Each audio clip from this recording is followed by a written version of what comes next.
आज की इस वीडियो में हम लोग देखेंगे कक्षा 10 के गणित किताब का 10 ऐसे ऑब्जेक्टिव क्वेश्चन सॉल्व के साथ जो एग्जामिनेशन पॉइंट ऑफ व्यू से भी आई है, इम्पोर्टेंट है, पूछा जा सकता है। तो चलिए वीडियो को स्टार्ट करते हैं। देखिए पहला नंबर क्वेश्चन है कि 120 का अभाज्य गुणनखंड है। 120 का अभाज्य गुणनखंड है। 120 का जब हम लोग अभाज्य गुणनखंड करेंगे 120 का तो कितना होगा।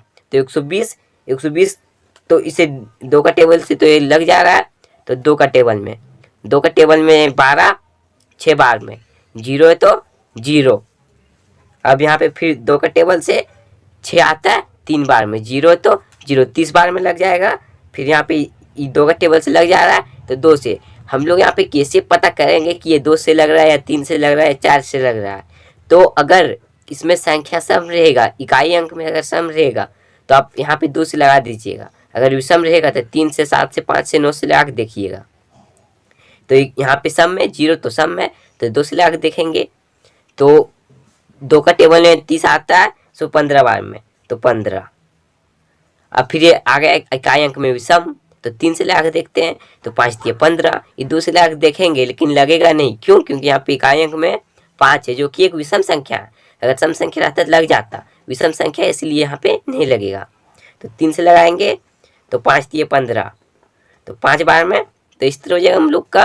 जिसे गुणनखंड करेंगे तो कितना प्राप्त होगा, 120 बराबर 2 गुना 2 गुना 2 गुना 3 गुना 5। तो यहाँ पे हम लोग का जो ऑप्शन है उसमें सही लगा देंगे। देखिए यहाँ पे पहला नंबर ऑप्शन है 2 गुना 2 गुना 2 गुना 3 गुना 5, 3 को 2 3 और 5। तो यहाँ पे वही हम लोग का आया। तो यहाँ पे हम लोग सीधा में लिख सकते हैं, पहला ऑप्शन में टिक मार देंगे। तो आप इस तरह करके बना सकते हैं। अब हम लोग दूसरा क्वेश्चन देखते हैं।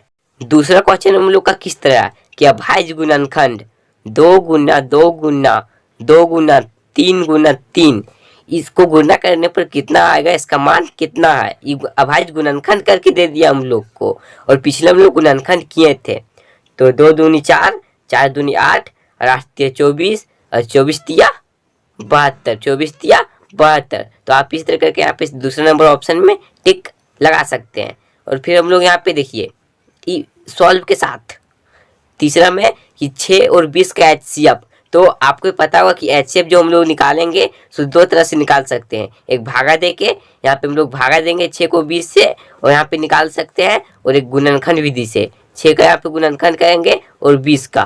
तो आप जिसमें आपको अच्छा लगेगा आप उससे बना सकते हैं। हम लोग सबसे पहले आपको हम भागा देख दिखाते हैं।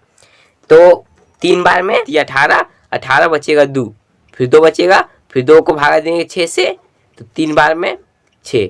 यहाँ पे हम लोग का HCF इसका कितना आएगा, यहाँ कटेगा उसके एक ऊपर तो इसका HCF 2 आएगा। इधर से देखिए इसका गुणनखंड करेंगे 2 से लगेगा 3, ये 2 से लगेगा यहाँ पे बचेगा हम लोग यहाँ कितना 10, फिर 2 से लगेगा, फिर यहाँ पे 5, यानी कि इसमें 2 गुना 3, इसमें 2 गुना 2 गुना 5। और यहाँ पे हम लोग का जो HCF निकलता है कि जो दोनों मिलेगा और दोनों में जो सबसे छोटा रहेगा, इसमें 2 और 2 मिल रहा है और दोनों में 2 तो एक दोनों तो बराबर है तो दोनों में हम लोग को हो जाएगा, यानी कि 2 हो जाएगा इसका HCF।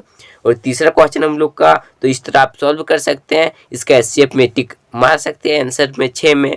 उसके बाद यहाँ पे हम लोग कहता है किसी पूर्णांक m के लिए प्रत्येक विषम संख्या का रूप है, प्रत्येक m के लिए। तो जहाँ पर हम लोग m बराबर कुछ मान लेते हैं, m बराबर मान लेते हैं 0 मान लेते हैं m। तो m बराबर सिर्फ हम लोग का क्या होता है, m बराबर 0 तो विषम नहीं आ रहा, सम है 0। और 2m 2 गुना m यानी कि 2 गुना 0, ये भी 0 हो जा रहा है। ये भी हम लोग का सम संख्या है। m प्लस 1 यानी कि 0 प्लस 1, ये हम लोग का 1 हो रहा है, यानी कि ये हम लोग का है सो विषम है। और यहाँ पे हम लोग अगर m का मान हम लोग 0 को बदल कर 1 कर देंगे तो m बराबर 1 प्लस 1 बराबर 2, यानी कि ये रूल फिर यहाँ पे फॉलो नहीं किया हम लोग को तो ये भी गलत हो गया। और यहाँ पे 2m प्लस 1 है तो 2m 2 गुना 0 प्लस 1, 2 गुना 0 0 प्लस 1, यानी कि ये रूल फॉलो किया। अब m बराबर हम लोग 1 लेके देखते हैं, 1 को अगर लेंगे m बराबर तो क्या हो जाएगा हम लोग को 2 गुना 1 प्लस 1, तो 2 गुना 1 2 प्लस 1 2 और 1 3, यहाँ भी विषम आया और यहाँ भी विषम आया। अब फिर हम लोग m बराबर 2 लेके देखते हैं, 2 गुना 2 प्लस 1 2 दूनी 4 और 1 5, यहाँ भी विषम आया, यानी कि ये रूल हम लोग को फॉलो कर रहा है। यहाँ पे हम लोग यहाँ पे टिक मार देंगे जो ऑप्शन रहेगा उसमें। उसके बाद 5वां नंबर क्वेश्चन कि यदि y बराबर पी एक्स है, ग्राफ दे दिया हम लोग को, ये ग्राफ दे दिया तो कह रहे शून्यकों की संख्या। तो यहाँ पे आप देख सकते हैं कि यहाँ पे हम लोग का यहाँ पे 1 बजे टच किया, फिर यहाँ पे 1 बजे टच किया, फिर यहाँ पे 1 बजे टच किया, तो यहाँ पे हम लोग का कितना हो जाएगा 3 बजे टच किया। ये वाई अक्ष पर एक बार टच किया और एक्स अक्ष पर यहाँ पे टच किया, यहाँ पर टच किया, यहाँ पर टच किया, तो इसका 3, तो ऑप्शन 3 में हम लोग सही मार देंगे। 6 नंबर क्वेश्चन कि बहुपद एक्स स्क्वायर माइनस 3 का शून्यक, तो यहाँ पे एक्स स्क्वायर है और रूट 3 तो किसी का स्क्वायर नहीं है, तो रूट 3 को अगर हम लोग स्क्वायर बनाएंगे तो 3 को अगर हम लोग स्क्वायर किसी को बनाएंगे तो 3 को हम लोग रूट के अंदर कर देना पड़ेगा। उसके बाद फिर 3 का स्क्वायर जब हम लोग करेंगे तब ये रूट 3 का स्क्वायर करेंगे, फिर ये कट के फिर हम लोग का 3 आ जाएगा। तब हम लोग यहाँ पे 3 बराबर रूट 3 का स्क्वायर ले सकते हैं। तो यहाँ पे हम लोग एक्स स्क्वायर है तो एक्स स्क्वायर माइनस 3 दे दिया, यानी कि 3 को रूट 3 का स्क्वायर कर देते हैं। इस तरह कर सकते हैं हम लोग। फिर ये ए स्क्वायर माइनस बी स्क्वायर में आ गया, तो एक्स प्लस रूट 3 एक कैसे लिखें, क्योंकि X square minus Y square या A square minus B square, X square minus root 3 का स्क्वायर को हम लोग तोड़ने के लिए 2 सूत्र का यूज कर सकते हैं, ए स्क्वायर माइनस बी स्क्वायर। अब इसका सूत्र आपको पता ही होगा, ए प्लस बी इंटू ए माइनस बी, नहीं तो आपको हम नेक्स्ट वीडियो में प्रूफ करके दिखाएंगे। यहाँ पे फिर देखिए, तो इस तरह हो गया हम लोग का, यहाँ पे एक फिर माइनस में आ जाएगा, यानी कि एक्स माइनस रूट 3। तो यहाँ पे फिर हम लोग इसका 2 भाग में कर देंगे इस तरह, यहाँ एक्स प्लस रूट 3 बराबर 0 और एक्स माइनस रूट 3 बराबर 0 इस तरह लिख देंगे। फिर एक्स बराबर इधर प्लस में रूट 3 है तो इधर चल जाएगा माइनस में रूट 3, और फिर इधर एक्स बराबर इधर प्लस में उधर चल जाएगा माइनस में उधर चल जाएगा प्लस में। तो यहाँ पे हम लोग का किस तरह हो जाएगा, यहाँ पे हो जाएगा माइनस रूट 3 कॉमा रूट 3 ये हो जाएगा हम लोग का इसका शून्यक। तो आप इस तरह करके इसे सॉल्व कर सकते थे, जिसमें हम लोग का आंसर है उसमें टिक मार देंगे। यहाँ पे हम लोग का तीसरे नंबर में, तो तीसरे में टिक मार देंगे। 7वां नंबर क्वेश्चन, एक द्विघात बहुपद के शून्यक का योग और गुणनफल दे दिया, योग तथा गुणनफल को, तो अल्फा प्लस बीटा बराबर दे दिया, तो अल्फा प्लस बीटा, यहाँ पे हम लोग को सबसे पहले यहाँ पे आप यहाँ पे यह बात को समझिए कि योग और गुणनफल, योग दे दिया हम लोग को यहाँ पे ये 3 और गुणनफल दे दिया 2, यानी कि अल्फा प्लस बीटा। इसमें जो हम लोग को दे दिया इधर दे दिया हम लोग को 3 और अल्फा प्लस बीटा, यहाँ पे जब हम लोग को अपने मन से ले लेते हैं x square 2x square plus 3x, ये 3x प्लस 5 ले लेते हैं, तो इसमें हम लोग को 2, यानी कि ये ए होता है, और अल्फा में होता है क्या होता है, अल्फा का सूत्र एक्स का गुणांक माइनस एक्स का गुणांक बटा एक्स स्क्वायर का गुणांक, तो एक्स का गुणांक यानी कि यहाँ पे कितना एक्स यानी कि बी का गुणांक, यहाँ पे लिख देंगे हम लोग बी, माइनस है यहाँ पे पहले से माइनस है तो ब्रैकेट के यहाँ माइनस दे देंगे, बट्टा एक्स स्क्वायर का गुणांक यानी कि ये एक्स स्क्वायर यानी कि ए। तो यहाँ पे हम लोग क्या लिखेंगे कि 3 बराबर माइनस बी बट्टा ए। आप समझ गए हो कैसे लिखेंगे, सो इसके नीचे 1 लगा देते हैं। इसके बाद बी बराबर माइनस बी बराबर 3 और ए बराबर 1, यहाँ माइनस है तो उधर चल जाएगा, यानी कि बी बराबर -3।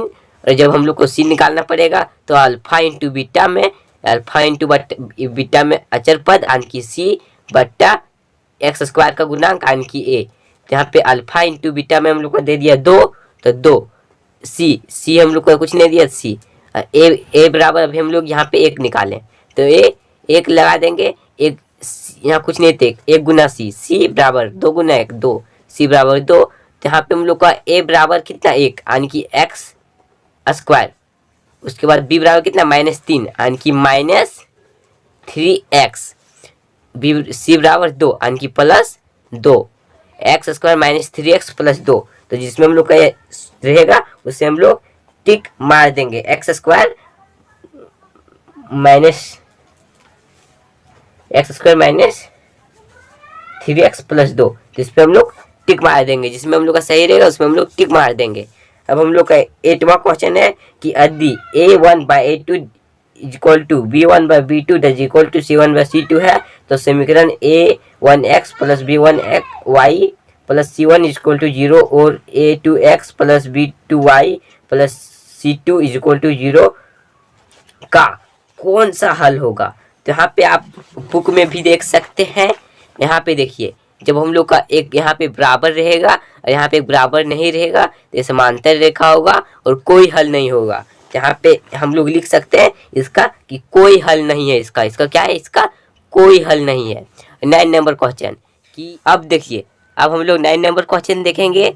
रेखिक समीकरण कितना, 2x माइनस वाई बराबर 5 और यहाँ पे फिर हम लोग का कितना है, 3x प्लस 2y बराबर 4 है। जिसे समीकरण हम लोग इक्वेशन 1 मान लेते हैं, जिसे इक्वेशन 2, और हम लोग इसे प्रतिस्थापन विधि से सॉल्व करते हैं। प्रतिस्थापन विधि से, तो प्रतिस्थापन विधि से आप सॉल्व करने जानते ही होंगे। समीकरण 1 से लेंगे और फिर x का मान निकालेंगे। 2x माइनस वाई बराबर 5 है, तो 2x बराबर 5 प्लस वाई में चल जाएगा। फिर x बराबर 5 प्लस वाई, यहाँ गुना में 2 है तो चल जाएगा, भागा में 2 चल जाएगा। इसे इक्वेशन हम लोग थर्ड मान लेते हैं। और फिर समीकरण थर्ड का मान समीकरण 2 में रखने पर समीकरण हम लोग 2 का मान समीकरण 3 का मान समीकरण 2 में रखते हैं। 3x यानी कि 3 गुना x बराबर 5 प्लस वाई बट्टा में हम लोग का कितना 2, यहाँ पे फिर हम लोग का प्लस, तो प्लस 2y बराबर 4 तो बराबर 4, यहाँ पे फिर 5 से 15 प्लस 3y बराबर में, यहाँ पे बटम 2 बटम 2 प्लस 2y बराबर 4 बटम फिर 4 लिख दिए। फिर 2y के नीचे 1 लगाएंगे, 2 और 1 कैल्शियम 2, 15 प्लस 3y प्लस 2 दूनी 4y, दो, क्योंकि एक टेबल में जो 2 आता है 2 बार में, तो 2 को 2 से गुना करेंगे 4y बराबर 4। फिर यहाँ पे 15 प्लस 3y और 4y 7y बराबर 4 दूनी 8, 7y बराबर 8। जब प्लस में 15 तो चल जाएगा माइनस में, और आप किसी से 15 रुपये कर्जा लिए और 8 रुपये नहीं दे पाए तो 7 रुपये और देना पड़ेगा। 7y बराबर -7, y बराबर -7 बटा 7, ये कटेगा तो y बराबर -1। तो फिर हम लोग y का मान समीकरण 3 पे रखेंगे, तो यहाँ पे फिर 5 प्लस y बराबर -1 बटा में यहाँ पे हम लोग का है 2, तो बटा में 2, फिर 5 प्लस गुना माइनस -1 बटा 2, 5 में 1 चल जाएगा 4 बटा 2, ये कटेगा तो 2, यानी कि x बराबर 2 और y बराबर -1। x बराबर 2 और y बराबर -1, यहाँ पे पहला ऑप्शन हम लोग का सही हो जाएगा। 10वां नंबर क्वेश्चन, रेखिक समीकरण युग्म का हल होता है और वह कहलाता है।